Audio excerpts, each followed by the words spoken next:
بسم الله الرحمن الرحيم. الحمد لله رب العالمين، والصلاة والسلام على سيد الخلق أجمعين محمد بن عبد الله وعلى آله وصحبه ومن والاه.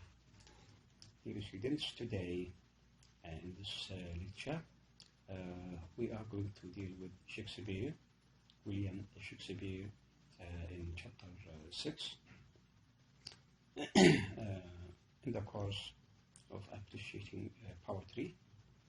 One of his examples we need to analyze, we need to study, we need to read and understand a poem applied to William Shakespeare. But before going to the poem, we need to get some ideas about the poet himself. And I am sure that all of you know about William Shakespeare. Who is he? But, okay, it is important to read and discuss some points, some parts of what is available in your handout, starting with the author's career. Who is William Shakespeare? There are many ideas can be said about William Shakespeare, but we focus mostly on the important ideas, important points to deal with them. William Shakespeare, as you read with me, is one of the most significant figures in the English poetry and drama during and after the Renaissance, or what is known as the Elizabethan Age. He is appropriately deemed to be one of the prominent paramount pioneers in English poetry. Shakespeare, in the field of English poetry, is indisputably the furthermost studied playwright and poet also. He is being thought as a significant poet in the center of quite a lot of poetic traditions. So in his time, in the later centuries after his death until even today, he is a very significant pioneer or important poet and dramatist. Now we focus on poetry because our course is dealing with poetry as appreciating poetry. His poetry is originated from an innermost selections of literary genres and approaches. Shakespeare availed himself of and did so with notable dramatic appropriateness. So here we get the idea that he enjoyed reading a lot, okay, particularly poetry, and reflects his knowledge after reading, his experience after reading, okay, to do with poetry and with drama. Shakespeare has designated a language, has designed a language, sentiments and demeanors of their own, starting from the remarkable voice words. He has shown identical flexibility in amalgamating symbolism with nature. Yeah, this is very important to realize that after getting his knowledge and experience by reading, by understanding of other books, Old English and Latin, he amalgamated, he mixed his experience with the knowledge he acquired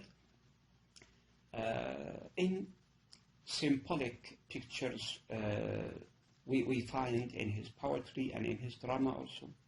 And these symbols are very much connected with nature, such as the one or the poem which we are going to explain or to discuss today. So, symbolism with nature. Nature is full of symbols, and he masterfully, in a good way, he could amalgamate or mix these symbols with the nature. The Shakespearean idea of amusement can be defined that amusement is an indispensable form of the certainty concerning man in history, and it has a profound logical meaning. Yes, it is sure that he is smart in making his work mixed. He was the first one, the first person to mix comedy with tragedy. If you remember from your earlier studies and maybe from the studies of this term in different courses of literature, if you are dealing with the drama of Shakespeare, we remember that he mixed tragedy with comedy. Those tragedies, we have a sense of comedy, sense of humor. Those comedies, we find touches of tragedy. So again, he has the idea of amusement inside all his works, either comedy or tragedy. So it is what? Indispensable figure, component inside the works. The brilliance of Shakespeare divulges itself in that he observes the amusing basics in an inspired mood. Shakespeare joined a proficient company. Now we move little to speak about his start of writing poetry, drama, and before that his profession or craft. What is it? So he joined a proficient company as an actor. His profession first was an actor, and started his way to glory, in which he first wrote 3 parts of the play Henry the Sixth. It is a historical series, and these plays or this genre, it is a historical series. Were presented between 1589 and 1591. Shakespeare, for now, proven himself as a skilled actor as well as playwright. Started as actor, then started to write plays, and he succeeded in both. Besides that, he is a poet. So, an actor, a playwright or dramatist, and a great poet.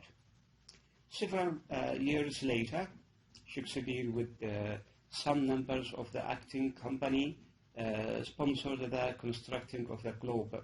The Globe is the name of the most famous theatre in England, the most famous of the Elizabethan theatres, which has granted a royal patent by King James I.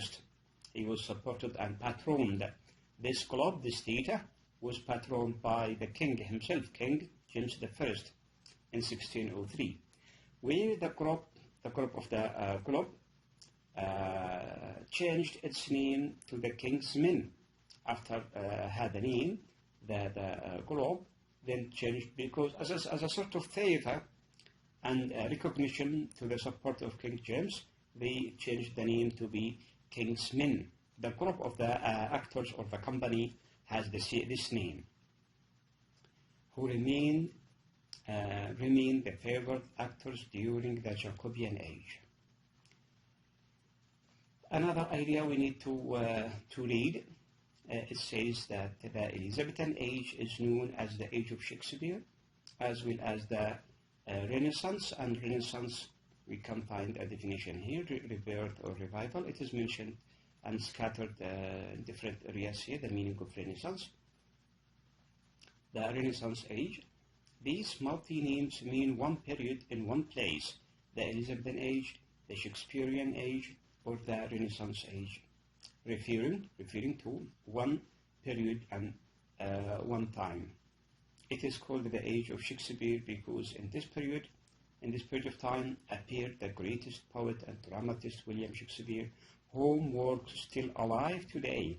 As I said, from his time, from the 15th century until now, Shakespeare is alive. Through what? Through his works. During the Middle Ages, before his time, which we have studied in the previous chapter, the verse used to be largely about religion under the control of the church. The start of the beginning of literature in general, especially drama, the most famous genre at that time. The words of verse were multifaceted, contains widespread expressions and rhymes. iambic pentameter started to become the leading technique of the poetic line. So we realized the meaning of iambic pentameter as a poetic device, musical device, important to realize it. And the poem which we are going to deal is the Winter, and we have to realize what kind of rhythm used in this poem, what kind of iamb used in this poem. Is it pentameter or something else like tetrameter or trimeter? We should discover that. Poetry was used as an oral presentation of history. If we say that, yes, poetry in general all over the world started as a mouth talking, moving from a mouth to another, moving from a father to the son, and like that, narrating tales about affection, war, politics, and different aspects of life. Of course, would say in general we can summarize the idea that poetry is life itself. It deals with all aspects of life. Here is the text of the poem Winter, and after reading this poem, we come back to continue our paraphrasing of this poem. We will discover what are the important elements in this poem. See you in the next part after reading the poem, and thank you for your attention. Winter by William Shakespeare. When icicles hang by the wall, and Dick the shepherd blows his nail, and Tom bears logs into the hall, and milk comes frozen home in pail, when blood is nipped and ways befoul, then nightly sings the staring owl, to woo, to wit, to woo, a merry note, while greasy Joan doth keel the pot. When all around the wind doth blow, and coughing drowns the parson's saw, and birds sit brooding in the snow, and Marion's nose looks red and raw, when roasted crabs hiss in the bowl, then nightly sings the staring owl, to woo, to wit, to woo, a merry note, while greasy Joan doth keel the pot.